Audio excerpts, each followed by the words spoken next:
قل من يرزقكم من السماء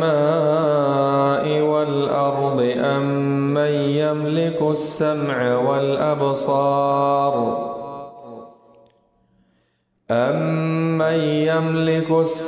والأبصار ومن يخرج الحي من الميت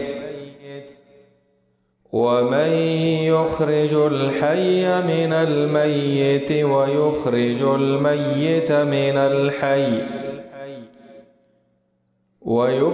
الميت من الحي ومن يدبر الأمر فسيقولون الله فقل أفلا تتقون فذلكم الله ربكم الحق فماذا بعد الحق إلا الضلال فأنى تصرفون كذلك حقت كلمة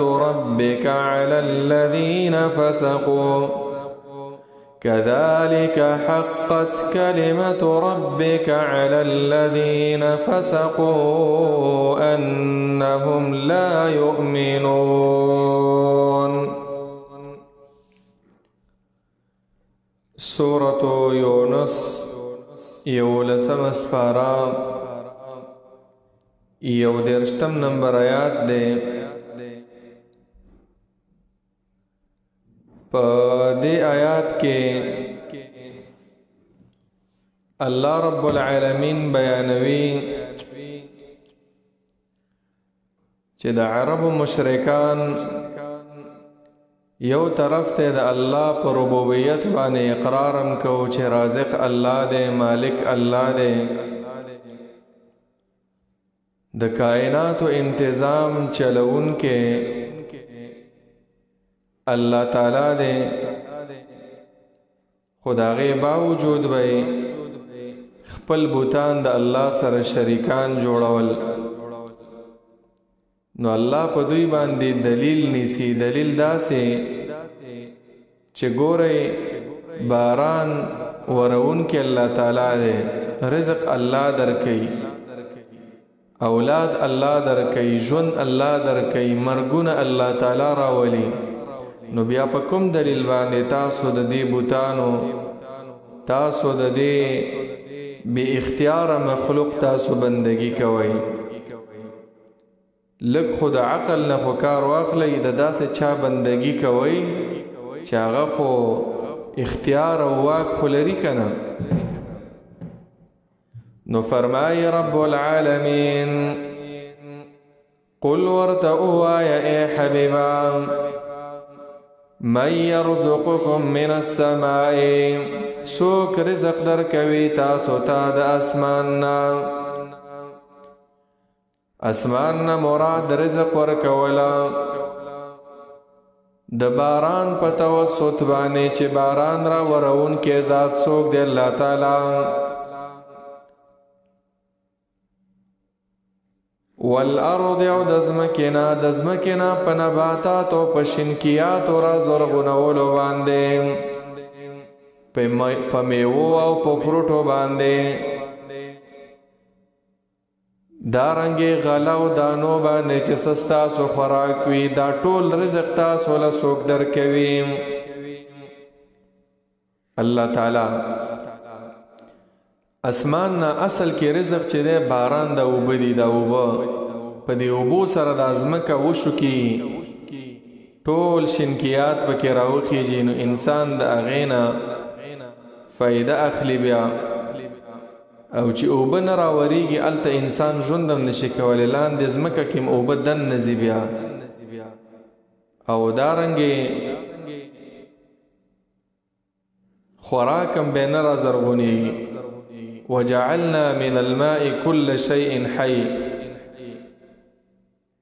الله تعالی وی هر شي کې چې موږ ژوند اچولی د دې اوبو د وجې نه، او خاص کر د باران د اوبو په باره کې رب العالمین فرمایي فلینظر الانسان الى طعامه انا صببنا الماء صبا. سورة عبس وتولى کې براشي. دا انسان د لک سوچ او فکر وکړي چې موږ د برانه اوبه چې د صراط یو. ثم شققنا الارض شقا. دا ځمکه وشوکو د دې اوبو د وجنا په دې کې تخمونه راوخیږي. فانبتنا فيها حبا وعنبا وقضبا. دانیم پکې راخیږي، فروټ عنب او کجوري وغیرہ دا ټول راوخیږي، خو سبب هم دا باران وي. زیتون او خونه دا ټول پکې راخیږي، بلکې ګڼ ګڼ باغونه و حدائق غلبا وفاکهة وابا. نو الله ذکر ته فرمایي من يرزقكم، دا رزق تاسو له څوک درکوي د اسمان نه د باران په شکل او د ځمکې نه د نباتاتو د را زرغونېدو په شکل باندې. امن يملك السمع والابصار. وس الله تعالی بل دلیلم دوی ته پیش کوي، عقلی دلیل.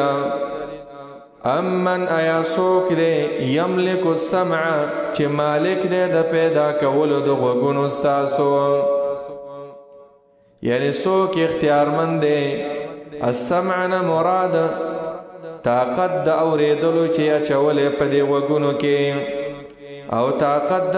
لیدلو چې اچولې په دې سترګو کې. دا د چا په اختیار کې دي؟ دا ټول چا کړی دی؟ الله تعالی کړی دی کنه. دوی داسې نشي ویل چې دا زمونږ د باباګانو کړي، زمونږ بوتانو، ځکه د دوی بوتان او باباګان لا پیدا نو د خلکو سترګې غوږونه وو. داسې نشي ویل چې دا باران دا زمونږ باباګان را وروي، ځکه دا نو باباګانم نو، بوتانم نو، معبودان باطلم نو، دا بارانونه را وریدل. اللہ رب العالمین قرآن کے بل ذکر فرمائی جواب ولتور کے پیغمبران قل هو الذي انشاکم، اللہ تاسو پیدا کری ای، وجعل لكم السمع والابصار، او دا د غوږونو طاقت او د سترګو طاقت داوم درل رب العالمین در کړي. وس اختیار هم د الله تعالی سره دی. اینی ٹائم کا رب العالمین غواړي ستاسو د سترګو نظر به ختم کی، ستاسو د غوږونو طاقت به ختم کی. الله قرآن کې همداسې فرمایي قل ارأیتم ان اخذ الله سمعکم وابصارکم. ایک الله رب العالمین غواړي او ستاسو د سترګې، ستاسو د غوږونه دا د تاسو نه واخلي، معنا دا قوت نه واخلي. څوک شته چې تاسو له واپس دا قوت د اورېدو او د لیدو درکې؟ نه اختیار د الله سره. ولو شاء الله لذهب بسمعهم وابصارهم. دا ټول آیتونه په دې دلیل دي چې د سترګو او د غوږونو طاقت د الله سره دی. دې کې عزیزانو دوه قسم عقیده، یو عقیده د توحید ده چې دا زمونږ دا بدن چې دی دا الله جوړ کړی، الله مونږ له را کړی دی، اختیار وسم د الله سره دی. نو دویم لګلری سوچ، ایمان او د اسلام راوړل نه وروسته لري سوچ دا دی ګوره دا غوږونه او دا سترګې غلط مه استعمالوه، دا سترګې به دې ړندې شي، دا غوږونه به دې کاڼه شي. الله قرآن کې وایي ولو شاء الله لذهب بسمعهم. خو الله صبر والا ذات دی، حلیم ذات دی. کنه په ورځ د قیامت به بیا عذابونه انسان ته ملاویږي، دې سترګو ته، دې غوږونو ته، دې هر بدن ته به بیا جدا جدا هغه سزا ملاویږي، هر اندام ته. نو دا سوچ پکار دی. امن یملکو، ایا څوک دی چې مالک دی او اختیار مند دی، واکدار دی، السمع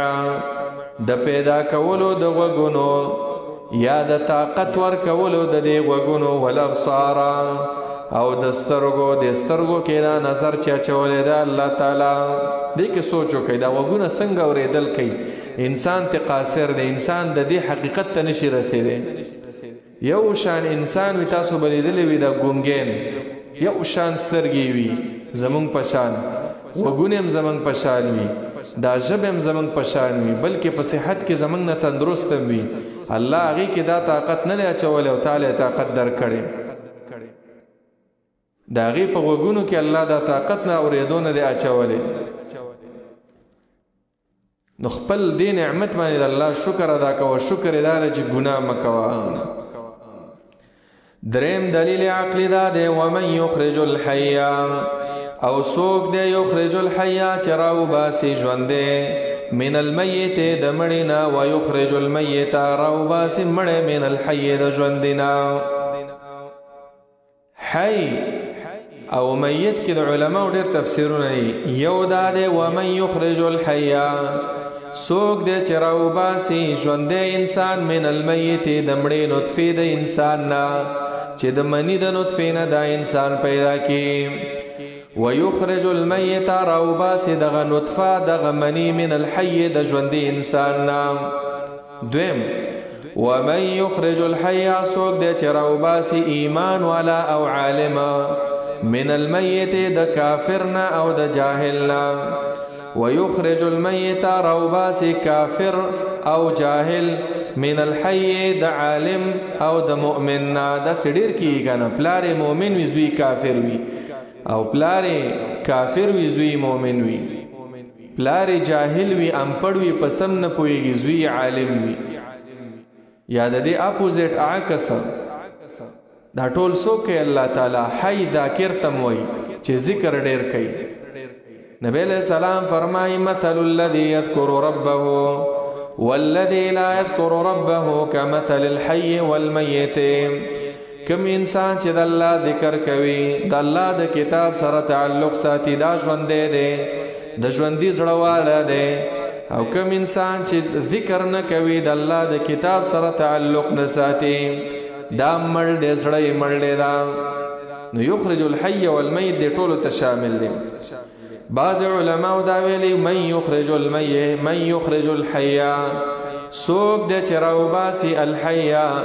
دا ژوندی بچی د چرګې چرګوړې من المیت د مړې انډې نه. بیا ویخرج المیت راوباسي دغه مړه انډه او مړه اګۍ من الحی د ژوندی چرګې نه. دا ټول نظام داسې روان دی. لږ سوچ پکار دی. دا ژوند لکه خلاصه دا ژوند او مرګ چا پیدا کړی دی؟ جواب دا دی په خپله باندې به دا کافر جواب کوي چې الله. نو بیا ولې د دغه رب بندګي نه کوئ؟ څلورم دلیل عقلی ومن یدبر الامر، او څوک دی چې تدبیر کوي د هر کار، اختیارمند دی د ټولو کارونو، انتظام چلوي د ټولو کارونو. الامر نه مراد ټول کارونه. ټول کارونه که د اسمان سره تعلق لري، نظام سماوي دی، او که د ځمکې سره، که د ځمکې نظام دی، که د ورځې او د شپې بدلول دی، که باران را ورول دی، او که ګرمي را وستل دی، او که یخني، ورځ اوږدول دی که لنډول دی، انسان له عمر ورکول دی، عمر اخیستل دی، غمونه را وستل، غمونه پورته کول، بیماریان را وستل او شفا ورکول. دا ټول تدبیر دا څوک کوي؟ الله تعالی. آیات کې رد دی په بعضې صوفیانو باندې، اهل تصوف، چې هغوی دا عقیده لري چې په دې عالم کې بعضې غوثان دی او قطبان دي، الله تعالی هغوی ته دا نظام حواله کړی دی.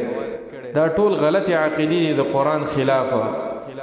انتظام چلونکي الله تعالی دی، هیڅ چاته ضرورت نشته، شریک الله تعالی نه لري. نو دا څلور تپوسونه چې ته وشي فسیقولون، نو الله رب العالمین فرمایي زر دی چې دوی به وایي الله تعالی دا ټول کارونه کوي. زمونږ رب چې خالق السماوات والارض، هغه ذات دی چې داغه نه تپوس نشي کېدی، او ټول خلک داغه نه سوالونه غواړي.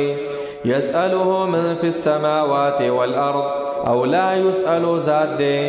داغه نه څوک تپوس کولی نشي. خلق داغه سوالونه کوي، داغه نه غواړي. داسې کامل ذات دی، د پیریانو بادشاہ دی، د فرشتو بادشاہ او مالک دی، د انسانانو، د نیکانو انسانانو، پیغمبرانو، د بدانو، د ټول اختیارمن الله رب العالمین دی. د اسمانونو، د ځمکو، د کاڼو، بوټو، غرونو، سمندرونو، هواګانو، انسانانو، پیریانو، حیواناتو، حشراتو، نباتاتو، شجراتو، د دې ټولو مالک او د ټولو انتظام چلونکی یوازې یو الله دی. داسې عقیده ساتل او په دې باندې د مشرکانو اقرار کو فسيقولون الله دوی به ویل چې الله یې کوي کنه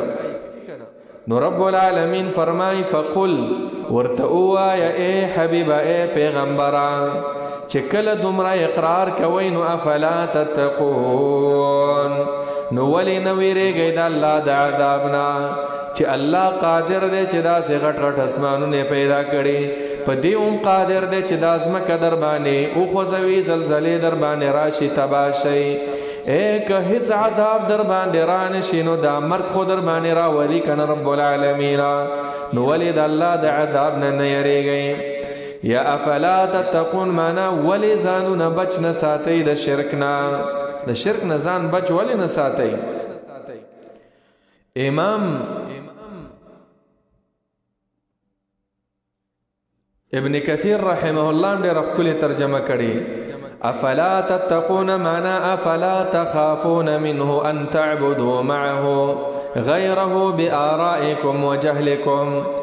نو به ولې نه یریږئ تاسو د رب العالمین نه چې تاسو د هغه سره شریکان جوړوئ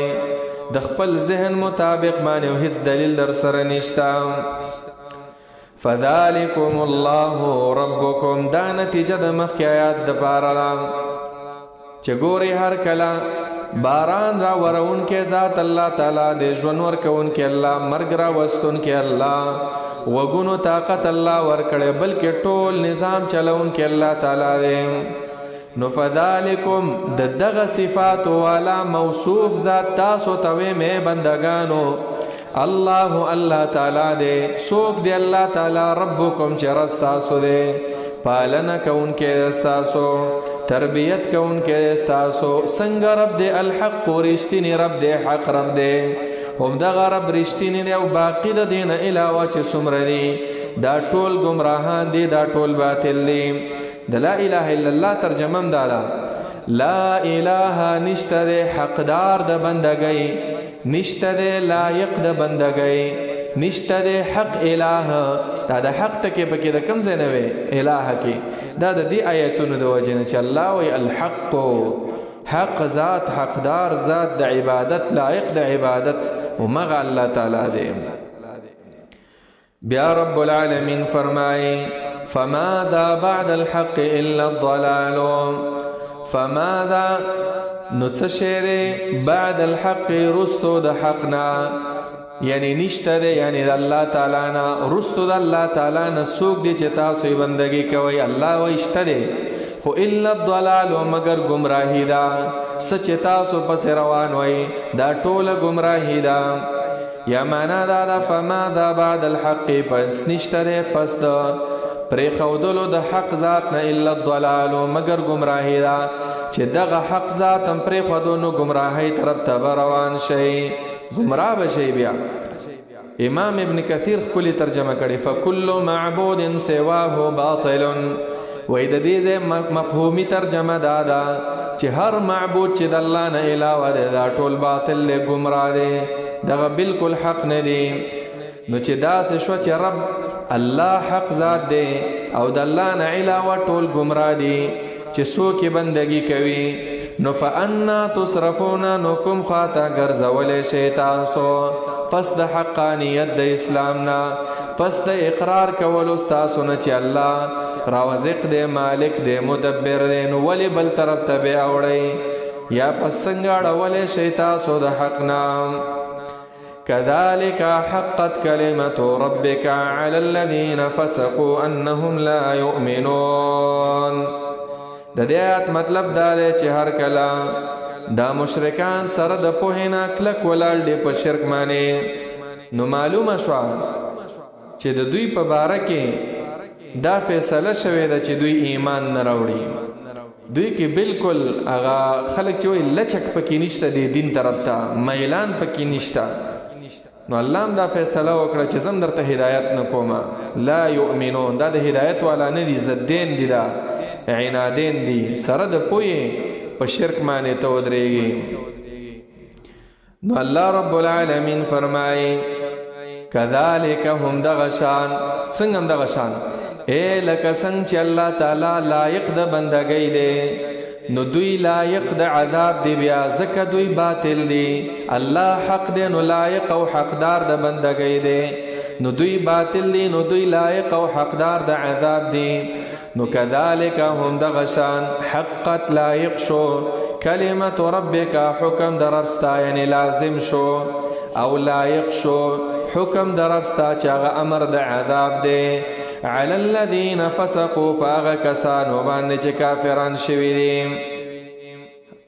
پاغه کسانو باندې چې کافران شوي دي یا کذالک حقت مفهومی ترجمه دام ده هم دغه شان هم داسې حقت کلمت ربک پوره شوې ده فیصله د رب ستا علی الذین پاغه کسانو باندې فسقوا چې فاسقان دي فسقوا معنا چې فاسقان دي کافران شوي دي نافرمانه دي په دوی باندې عذاب ولی راځي یا ور باندې امر د عذاب مخکنی ترجمه سره ولی په عذاب راځي وجدا د انهم لا يؤمنون انهم فمعنا د لانهم ولی ور باندې د عذاب فیصله شوی دا ځکه چې دوی ایمان نه راوړي او دویم داسې چې د دوی په حق کې دا فیصله شوی دا چې انهم لا يؤمنون دوی با ایمان نه راوړي ځکه دوی سره د علم په شرک باندې ولاړ دي دوانه ترجمه صحیح دي قل هل من شركائكم من يبدأ الخلق ثم يعيده په دې آیات کې الله رب العالمین رد کوي په مشرکانو چې دا غوي شریکان او برخداران هیڅ شي نشي پیدا کولای نو پس وجه به د الله سره تاسو شریکان جوړوي تاسو شریکانو څه پیدا کړی دي اسمانونه ازمکه بوټي کاني غرونه نه نو به ولی الله سره شریکوي نو رب العالمین فرمایي قل ورتوا یا ای حبیبا هل من شرکائکم ایاشتد د شریکان استاسنا چې تاسو شریکان جوړ کړی د الله تعالی سره من هغه څوک یبدأ الخلق چې اول پیدایش وکړي د مخلوق اول پیدا کی مخلوق یبدأ الخلق معنا مفهومی ترجمه دا چې موږ تاسو به پوښتنه چې من بدأ خلق السماوات والارض د اسمانونو ازمکه دا اول چا پیدا کړی د انسانان اول چا پیدا کړی دي الله تاسو شریکانو کې دا څه شته چې اول څه شی پیدا کی پیدای کی به په مرګ راولي ثم يعيده بیا ژوند کړي دوی لرا پس د مرګ نه دوباره را پیدا کړي بیا دوباره پیدایش ور لور کړي پس د مرګ نه دا څه شته جواب دا دی چې نه نشته بل څوک قل الله ورته وایا تاسو شریکان خدا کار کولای نشي ورته وایا زما رب چې دی الله تعالی یبدأ الخلق اول پیدا کول کوي مخلوق لرا اول هغه پیدا کړي دا مخلوق بیا چې مړ کی وفات کی ثم يعيده بیا به دوباره را پیدا کی دوباره ژوند باور لور کی پس د مرګ نه فانا توفكون نکم طرف تاړول کېږي تاسو د سمیلارې نه کګې لارې ته ولی تاسو سمیلارې ته ناراضئ ولی تاسو په کګو لارو روانې ولی تاسو د اسلام او د ایمان د دین ته ناراضئ ولی تاسو د کفر او د شرک په عقیدو کې روانې تاسو مخکې آیات کې ویل فانا تصرفون کم طرف ته اړئ ګرځولې شي تاسو دلته تؤفكون دا تؤفكون چې دې تصرفون صرف اوریدل د یو حال نه بل حال ته او د تؤفكون کې نورم معنا لګه تیزه ده یعنی تاسو اوړی د رښتیاونه دروغ ته ټول خبریم دروغ دلایل هم د دروغ خبریم د دروغ دلیل در سره نشته ټول دروغ په روان یې قل هل من شركائكم من يهدي الى الحق قل الله يهدي الى الحق پدیات کې الله رب العالمین بیا پدې مشرکان رد کوي چې تاسو معبودان خو چاته هدایت کولای نشي چاته لار خودلای نشي ګونګا بهرا دی ټوله مړ دي ساورینا تاسو حاجتونه پورا کولای نشي بلکې په خپل باندې په هدایت باندې نه دی رب العالمین فرمایي چې وسړی په خپل پس من دی روان نو بل ته بسلار اوخی او زما رب چې دی ورته وایي پیغمبره صحیح لارې ته تاسو را بلی والله يدعو الى دار السلام نو رب العالمین فرمائی قل ورته ووایه پیغمبره هل من شرکائکم ایشته دی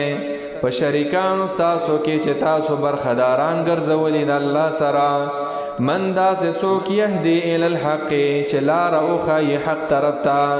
لاره وښایي حق طرف ته یا دې ورسوي حق ته داسې څوک شته جواب ورکړه قل الله الله تعالی چې دی یهدي الی الحق لارم درته ښیي حق ته ورسوي دي هم حق ته حق نه مراد الله تعالی د مخکې ذکر شو ذالکم الله ربکم الحق حق نه مراد د الله بندگی دا حق نه مراد دا قرآن دی د حق نه مراد پیغمبر دی د حق نه مراد ټول دین دی د حق نه مراد نتیجه د حق چې هغه جنت دی جنت تم رسوي هغه الله تعالی دی اوس ورته ووایه فمن یهدي الی الحق اوس د عقل نه کار واخلئ یو ذات تاسو حق ته رسوي او بل داسې کس دی چې هغه په خپل حق پیژني نه په حق باندې روان نه دی نو کوم یو ډېر حقدار دی چې د هغې تابعداري وشي جواب هغه څوک چې څوک ماته صحیح لاره ښیي چې هغه الله تعالی دی افمن یهدي آیا هغه څوک چې هغه لاره ښیي رسوي ته الی الحق حق ته احق هغه ډېر لایق دی د بندګۍ ان یتبع هغه ډېر لایق دی ان د دې خبرې یتبع چې تابعداري وکړی شي د حکمونو د هغې امن که هغه څوک لا یهدي چې هغه څوک چې هغه په خپله هم لاره موندلی نشي لا یهدي کې معنا په خپله د ځان دپاره لاره موندلی نشي الا ان یهدا مگر که لاره وښودلی شي هغه ته د لاس نه ونیسي روان کې صحیح ده که نه هغه په خپله په ګډو وډو سره دی کافر دی که نه مشرک دی یا دین مراد د سورت مریم د آیات د تشریح مطابق د بوتانم دي چې دا په خپل نه څه ییني نه څه اوري نو دې بندګي تاسو ولې کوئ الله رب العالمین هلته حکایت کوي د ابراهیم علیه السلام د واقعې نه چې ابراهیم خپل پلار ته ویل یا ابتی لم تعبد ما لا يسمع ولا يبصر ولا يغني عنك شيئا اے پلار اے بابا جانا تو ولی بندگی کې د داسې شیزونو لا يسمع ولا يبصر نه اوریدل کولی شي او نه لیدل کولی شي بلکې د تا نه هیڅ شی هم لرې کولی نشي د الله د عذاب نه خپل قوم ته دا ویلي اتعبدون ما تنحتون والله خلقکم وما تعملون د داسې شیزونو بندگی کوئ چې تاسو په لاسونو تراشلي او په لاسونو جوړ کړي لږ د عقل نه کار واخلئ نو د داسې چا بندگی پکار ده او اطاعت پکار ده او تابعداري چې هغه په خپله صحیح لاره نه پیژني تا ته به څه هدایت وکړي او که د داسې ذات چې د هغه یو صفت د هادي تا ته لاره ښیي بیا د حق ته مرسئ جواب په خپله چې عاقل انساني وایي به چې د رب العالمین تابعداري پکار ده نو بیا رب العالمین فرمایي فما لکم نو سبا استتاسو لرا سبا استتاسو لرا چې کیف تحکمون څنګه فیصلې کوئ تاسو یا فما لکم نو څه دلیل دی تاسو سره کیف تحکمون څنګه فیصلې کوئ تاسو بې دلیل او د عقل خلافه نو دلایل خو در سره ټول ختم شو چې نشته اوس خو راشئ اوس یې ومنئ اوس صحیح فیصله وکړئ کیف تحکمون یعنی اتباع د دین د الله تعالی پرېږدئ او اتباع د ګمراهۍ کوئ نو دا څنګه فیصلې دي ستاسو صحیح فیصله وکړئ د صحیح دین تابعداري وکړئ او د دې ګمراهیانو د دې فضولیاتو د دې دنیوي نظامونو دا چې انسان یو نظام جوړ کړی دې ته دین مه وایه انسان یو قانون جوړ کړی دې ته دین مه وایه دین الله تعالی چې کوم رالیږلی دې ته یې وایه هغه که د هر څه سره تعلق لري که هغه د نکاح مسلې وي که د مونځ مسلې وي که د زکات مسلې وي که د حقوقو مسلې وي که د معاملاتو وي که د آخرت مسلې وي که د دنیا مسلې وي دغه دین دا اومنه کیف تحکمون الله وایي څنګه فیصلې کوئ تاسو یعنی فیصلې هم غلطې دي وما يتبع اکثرهم الا ظنا په دې آیات کې الله رب العالمین رد کوي په دوی باندې چې د دوی دا مشران دام صرف په اټکل پسې روان دي چې دا خپل کشران خپل عبادت ته رابلي،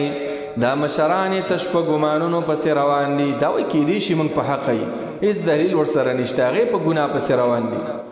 یا وما یتبعو دا ټول اکثرهم ظنا، دا ټول اکثره دا چې دي دا په ګمانونو پسې روان دي، دلیل ورسره نشته، د قرآن آیات ورسره په دلیل کې نشته. اکثر الله تعالی ځکه ویله چې بعضې د دوی نه چې دی خپلو خواهشاتو پسې رواني، هغه د هېڅ چا په مذهب نه وي. داسې ډلې په دې دنیا کې شته چې بالکل بې دینه دي، هیڅ یو دین ته منسوب نه دي. نو رب العالمین فرمایي وما یتبع اکثرهم، تابعداري نه کوي ډېر د دوی نه الا ظنا، مگر د ګمانونو او د اټکله. ظنا مراد دا دی چې دلیل ورسره نشته دی، قرآن آیات ورسره نشته دی. ان الظن لا یغني من الحق شیئا، یقینا دا ګمانونو پسې تک چې دی لا یغني فایده نه ورکوي من الحق د حق په باره کې شیئا هېڅ شی نه بې پروا کوي، لا یغني نه بې پروا کوي د حق په باره کې د هېڅ شی، یعنی چې ته ګمان پسې روان شي ته به حق ته ونه رسېږي. دویمه معنا دا ده چې دې ګمانونو پسې روان شي، من الحق معنا د الله د عذاب نه چې هغه حق ذات دی، د هغې نه به ته بچ نه شي، عذابونه به رب العالمین درکوي. ګمان د دوی دا او د دې کشرانو وي چې دا زمونږ مشران چې دي مخکې ایتونو کې ذکر شو، دا خو به سفارش کوي د الله په وړاندې او موږ به ډایرک جنت ته بوځي. او په دنیا کې هم دا سفارشیان چې دي په الله نعوذ بالله زور د بره دی، دې ته شفاعت قهریه وایي. د خپلو باطلو معبودانو باره کې به دا عقیده ساتله، دا به ویله چې موږ په دنیا کې زمونږ حاجتونه هم دوی پوره کوي او په الله یې پوره کوي. نو دا د دوی ګمان دی او دا غلطه خبره ده. رب العالمین فرمایي ان الله یقینا الله تعالی علیم پویه ذات دی بما یفعلون، په هغه کارونو باندې چې دوی کوي. علیم بما یفعلون، په ټولو هغه کارونو باندې چې دوی کوي الله رب العالمین پې پویه دی، الله پې پویه دی. نو الله به ورسره بیا دې آیات کې اصل کې تهدید دی، لکه عام موږ او تاسو وایو چې زه در باندې پویم دا ته چې څه کې ګورو به، په دې ځای کې هم تهدید دی. امام ابن کثیر هم لیکلي تهدید لهم ووعید شدید لأنه تعالی اخبر انه سيجازيهم على ذلك اتم الجزاء. الله وایي زه در باندې خبر یم او زه به در سره بیا ګورم، پرېږده په دې دنیا کې یو څو ورځې مزې وکئ، آخرت کې به درله بیا عذابونه در کوم. وما كان هذا القرآن أن يفترى من دون الله، بدأت كالله رب العالمين رشتنوال ذکر کوي اعجاز د قرآن، چې قرآن چې دی دا صحیح کتاب دی، رشتنی کتاب دی.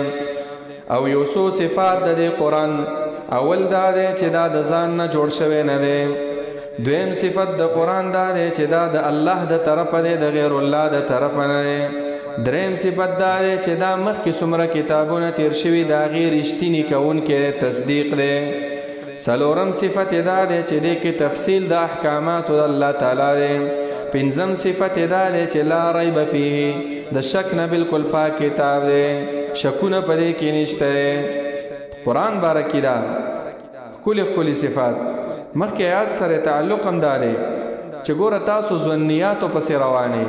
او ځوان هیڅ پیدا نه کوي، راشي د قرآن پسې راشي، یقیني کتاب چې تاسو ته فایده درکړي. نو رب العالمین فرمایي وما كان هذا القرآن، او نه دی دا قرآن سره د داسې فصاحت او بلاغت او د اعجاز، نه دی دا قرآن چې دومره فصاحت او بلاغت او اعجاز لري ان یفترا چې په دروغو جوړ کړی شي. کافرو به ویل چې دوی د ځان نه جوړ کړی، وروسته آیات کې به راشي. نو الله وایي چې دا د ځان نه جوړ کړی شوی دی، دروغ نه دی په الله تعالی باندې، دا د الله یقیني کتاب دی. ان یفترا چې په دروغو جوړ کړی شي من دون الله، د طرف د غیر الله نه، د الله نه علاوه بل چا دا قرآن نه دی را لېږلی، بلکې دا الله رب العالمین را لېږلی، او دا په الله باندې دروغ نه دی، دا یقینا د الله کتاب دی. ولكن تصدیق الذي، لیکن دا رښتینی کوونکی دی، الذي د هغه کتاب بین یدیه چې مخکې تیر شوي دی، مخکې چې کوم کتابونه تیر شوي د هغې تصدیق دی، د تورات او د انجیل او د زبور چې هغه هم د الله کتابونه او د تصدیق کړی دی. یا تصدیق الذی معنا دا لیکن دا قرآن نازل شوی دی د پاره د تصدیق د مخکنی کتابونو وتفصیل الکتاب او تفصیل کوونکی دی د هغه څه چې لیکل شوي دي په تاسو باندې، یعنی د هغه حکمونو چې فرض کړی شوي دي او لیکل شوي دي په تاسو باندې. لا ریب فیه، بل صفت دا دی چې په دې کې هیڅ شک نشته. کافر خو پکې شک کوي، ان کنتم فی ریب، کافر شک کو، معنا دا دا چې شک پکې نشته، خو من رب العالمین د الله د طرفه. خلک د پکې شک کوي کنه، یقینا کتاب د الله دی، د الله د طرفه پکې شک نشته. لا ریب فیه، هیڅ شک نشته په دې کتاب کې، من رب العالمین د طرفه د رب العالمین چې رب د ټولو مخلوقاتو دی. ام یقولون افتراه، دوی به بیا هم دا ویله چې دا خو د پیغمبر د ځان نه جوړ کړی. نو رب العالمین دوی ته چیلنج ورکو، که پیغمبر د ځان نه داسې قرآن جوړولی شي نو پیغمبر خو هم ستاسو په شان انسان دی، تاسو هم د هغوی په شان عرب یې، تاسو هم جوړ کړئ که نه. چیلنج یې ورته ورکو. دې صورت کې چیلنج په یو صورت باندې دی، او دا چیلنجونه قرآن کې رب العالمین په مختلف انداز کې ورکړي. اول چیلنج دوی ته ورکړی شوی په سورة الاسراء کې، چې که تاسو وایئ چې دا قرآن د ځان نه جوړ شوی، لاړ شئ تاسو دې قرآن په شانتي یو قرآن راوړئ، پوره کتاب 10 سپارې. الله رب العالمین هلته چیلنج ورکړی، قل لئن اجتمعت الانس والجن على ان یأتوا بمثل هذا القرآن. اے پیغمبره دې خلکو ته ووایه که راجمع شي دا ټول انسانان او ټول پیریان چې راوړي د دې قرآن په شانتي قرآن، نو لا یأتون بمثله، د قرآن په مثل په شانتي کتاب نشي راوړی، د قرآن په شان کتاب نشي راوړی. ولو کان بعضهم لبعض ظهیرا، اگر که د یو بل سره دوی مدد وکړي، ټول علما دې د دوی راجمع شي، ټول مولیان دې د دوی راجمع شي، ټول شاعران دې د دوی راجمع شي، د قرآن په شانتي فصیح کتاب، بلیغ کتاب، د هرې زمانې سره فټ کتاب، او داسې کتاب چې زړه نرمون کې کتاب دی، داسې کتاب چې په خوند دې سړی نه مړېږي، را دې وړي که نه.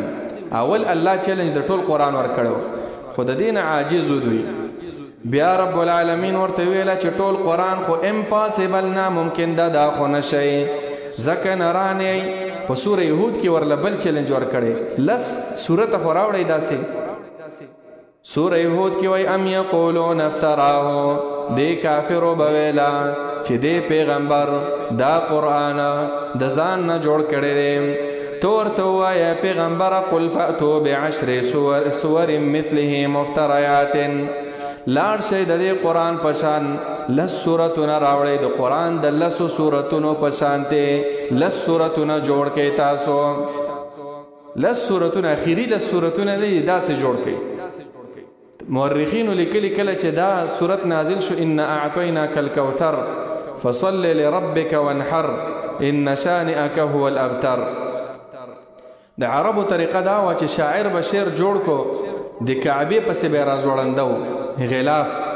چې نن داسې ناشنا شعر جوړ شوی. د 7 معلقه یو کتاب د 7 المعلقات، هغې ته هم دا معلقه ځکه وایي دا به راځوړندېدل د کعبې د کوټې پورې. صحابه کرامو کې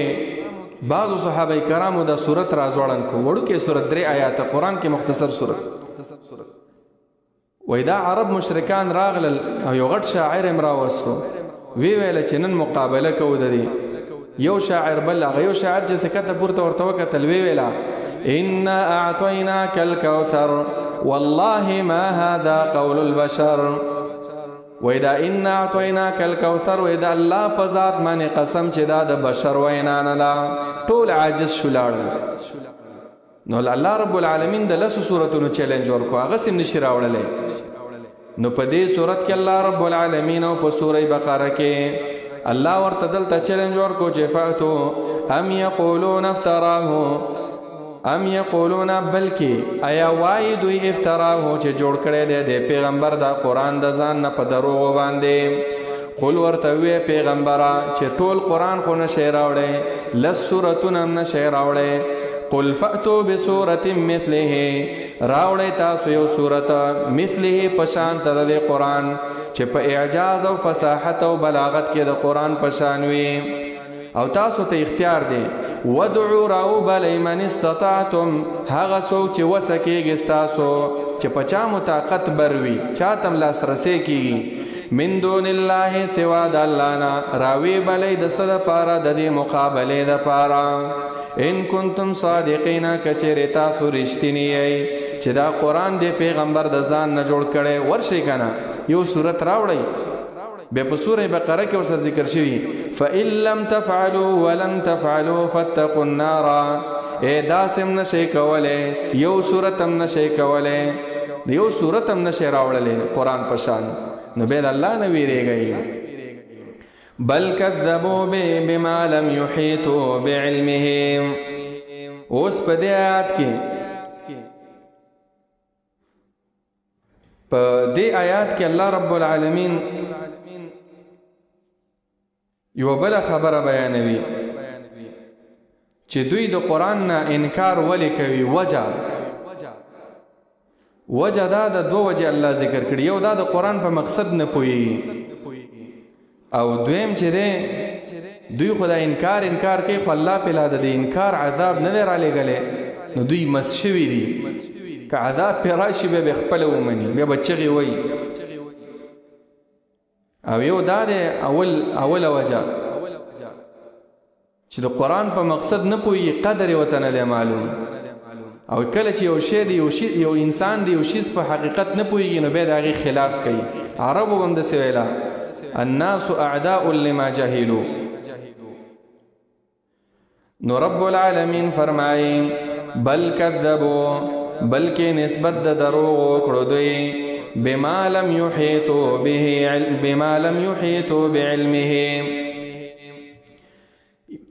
بل کذبوا بلکې نسبت د دروغ وکړو بما لم يحيطوا په سبب د هغه څه لم يحيطوا چې نو رسېدلې بعلمه علم د قرآن ته دوی یعنی علم د قرآن یې نو راګیر کړی نو دوی نسبت د دروغ وکړو بل کذبوا اصل کې داسې دی بل کذبوا القرآن بلکې دوی نسبت د دروغ وکړو د الله دې کتاب ته ولې وکړو وجه دا ده بما بای سببیه بما لم يحيطوا په سبب د دې چې دوی نو رسېدلی نه وي راګیر کړی بعلمه علم د قرآن نو د قرآن تکذیب یې وکړو یا دویمه ترجمه داسې ده بل کذبوا بلکې دوی نسبت د دروغ وکړو بما لم يحيطوا په هغه څه باندې لم يحيطوا چې پورا راګیروالی او احاطه ونه کړله دوی بعلمه په علم دغه یعنی تکذیب یې وکړو په څه باندې په دې قرآن باندې او دا قرآن داسې کتاب دی چې په دې د علومو باندې دوی احاطه نه لرله د قرآن تشریح وکړله په دې آیات کې قرآن څنګه کتاب دی لم يحيطوا بعلمه یو صفت یې دا دی که هر څومره سړی غټ عالم شي او مفسر د قرآن شي ټول علوم د قرآن باندې احاطه کولی نه شي انسان عاجز دی د دې نه د دې وجه نه وګورئ قرآن څومره تفسیرونه لیکلی شوي او هر مولا د بل مولا نه مختلف د یو عالم نه یوه خبره پاتې ده د بل نه بله پاتې ده د بل نه بله پاتې ده دویم ولما یأتهم تأویله او لا تر اوسه نو راغلی دوی ته تأویله عاقبت د نه منلو د تکذیب د دوی عاقبت د نه منلو د تکذیب د دوی یعنی حقیقت د قرآن باندې پوی نه دي یو معنا دا ده تأویله تأویل نه مراد عاقبت او هو نه مراد ضمیر راجع تکذیب ته یعنی دوی ته هغه عاقبت د انکار نه دی راغلی عذاب په شکل باندې نو ځکه دوی د قرآن نه انکار کوي یا دویمه ترجمه دا ده ولما یأتهم تأویله او لا تر اوسه نه دی راغلی دوی ته تأویله هغه حقیقي معنا د قرآن څه معنا په هغې معنې لا پوه شوي نه دي ګورئ لفظي ترجمه یو ځل بېر د آیت واورئ بل کذبو بلکې دوی نسبت د دروغوالي کړی دی قرآن ته بما لم يحيطوا په سبب د دې چې دوی راګیروالی نه دی کړی احاطه یې نه ده کړې پوره یې نه دی حاصل کړی بعلمه علم د قرآن ولما يأتهم او لا تروسا ندر غلی دویتا تأویله انجام و عاقبت د انکار د دوی که عذاب وربان راغی بیا بی امنی یا ولما یأتهم لا تروسا ندر غلی دویتا تأویله معنا او حقیقت د قرآن مانی پوشوی ندیم كذلك كذب الذين من قبلهم هم دغه شان تکذیب کړو لکه څنګه چې دی خلکو تکذیب وکړو د مشرکانو مخکې قومونو تکذیب کړي مخکې قومونو تکذیب کړي امام ابن عاشور لیکلی چې د دې وجه د تشبیه څه ده الله ولی د دوی مشابهت د غوی سره ورکو چې تاسو د غوی په شانی وای وجه د تشبیه ادا ده چې دا کافران او هغه کافر په عینات کې یو شان دي دویمه وجه دا ده چې دې کې انذار دی ویره ده چې تاسو خو تکذیب کوئ تاسو نه مخکې خلکو هم تکذیب کړو د قرآن او د الله د کتابونو نو په هغوی عذاب راغی په تاسو به عذاب راځي او دریم په دې کې تسلی د پیغمبر ته چې پیغمبر مه خفه کېږه د نورو پیغمبرانو هم تکذیب شوی او د حق خبره چې کې خلک به د خلاف کوي نو ستا د موشستا خلاف بم کېږي نو الله فرمایي کذالک هم دغه شان لکه څنګه چې دوی دروغجن نسبت کړی وه قرآن ته کذالک هم دغه شان کذب الذین نسبت د دروغ کړی هغه کسانو من قبلهم چې مخکې د دوی نه وو څه شي دی نسبت د دروغ کړی د الله کتابونو ته آسماني کتابونو ته نو فانظر وګوره ته کیف کان عاقبت الظالمین څنګه و هغه بد انجام د ظالمانو څنګه و بد انجام د ظالمانو چې الله هلاک کړل که هلاک نه کړل دا عادیان وګوره دا ثمودیان وګوره دا ټول الله رب العالمین هغه هلاک کړل د وجې د دینه چې د پیغمبرانو خبرې نه منله ومنهم من یؤمن به ومنهم من لا یؤمن دا آیات دلیل ده په دې باندې چې څوک د قرآن نه انکار کوي نو هغه مفسد دی ځکه الله د قرآن د آیات په آخر کې وایي مفسدین دویمه دا ده چې په دې کې بعضې خلک به ایمان راوړي دا تسلی د پیغمبر ته ستا دعوت دا بې ځایه نه ځي دې کې یو تسلی ده د داعي ته هم څوک چې دعوت کې اکثره د خلکو ته ګوري چې یاره خبرې ته مې څوک غوږ نږدي کله یو کس وي کله دوی کله لس وي کله نه وي خبره مې څوک نه اوري اخلاص سره دعوت کوه د الله دپاره یو کس دی ورځ د قیامت به یو پیغمبر راشي ولیس معه احد چا به هم خبره نه منوي یو پیغمبر به راشي و معه احد هغې سره به یو سړی و معه رجل بل پیغمبر به راشي هغې سره به صرف دوه سړي یو پیغمبر به راشي و معه رهتن اته نهه کسان به ورسره ته د الله دپاره کې که څوک یې اوري او کې نه اوري دویمه خبره دا ده